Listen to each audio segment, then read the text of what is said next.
And happy June. I can't believe it's June 1st and we only have 3 weeks left of school.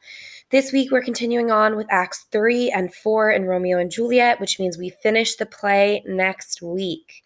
So this week I'm going to go over your assignments, and then if you have any questions, like always, you can ask me via email or you can ask in our virtual class on Wednesday or Thursday. So this week you have your weekly check-in, short and sweet. You're going to be completing an Edpuzzle on how to talk like Shakespeare. This will be important in terms of the assignment that you're going to complete for the week.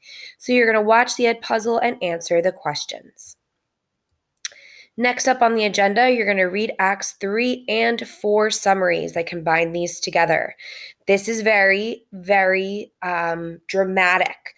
Just like camping, it's intense. Get it? Intense. Ha ha ha.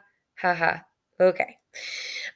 So again, you can listen along. I did like an audiobook recording of myself reading if that helps you understand better. But you're going to be reading Acts 3 and 4 summaries. Then you are going to be completing kind of a fun, different assignment. So for this week, you're going to be writing a letter of advice to Juliet on what she should do. Now, it is important that you read Acts 3 and 4 first, because there's certain conflicts that arise that you will not know about unless you read the story. So let's see. This week, you will be writing a letter to Juliet giving advice on what she should do in her current situation. Romeo's banished, her parents want her to marry Paris, and she's already secretly married. Should she drink the potion from the friar? What could go wrong with their plan? So imagine that you're one of Juliet's best friends and closest confidants. What would you advise her to do? Write a 1-paragraph letter, so that's 5 to 7 sentences, to Juliet in which you offer your advice. So in the letter, these are the things you should be doing that you'll be graded on. You should talk about events, conflicts, and characters from the story. So it should be really clear to me that you have caught up on Acts 3 and 4, and you can explain what the problem is, right? What is Juliet's dilemma? Why is Romeo banished? What is this plan from the friar? Why do her parents want her to marry Paris? Like, what's going on? You're going to offer advice, what you think she should do. Now, it doesn't have to be what actually happens in the story. Obviously, we know what plan she goes along with, but you can be kind of creative. Like, what do you think she should do? What would you do in her situation? And here's the most important part. Try to sound like Shakespeare.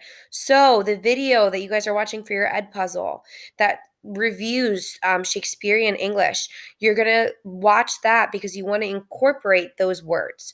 So you're going to use figurative language. You know that Shakespeare is very emotional. So lots of similes and metaphors and personification. You should include some descriptive details, right? So good imagery, and then add in Shakespearean English words, vocab words, to sound as if this was written in early English. Here's your grading rubric. Each of these components is going to be worth 5 points for a total of 15 points.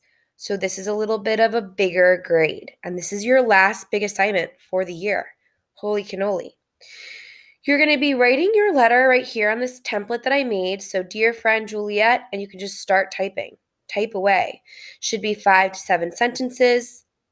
Should reference events and conflicts. Should offer advice and should sound like Shakespeare. And that is it for this week. So, you've got 4 assignments: weekly check-in, Edpuzzle, read the summaries, write your letter. Any questions, feel free to let me know. Otherwise, I can talk about this a little bit more detail when we have virtual class on Wednesday and Thursday. Have a great week, guys. I will see you soon.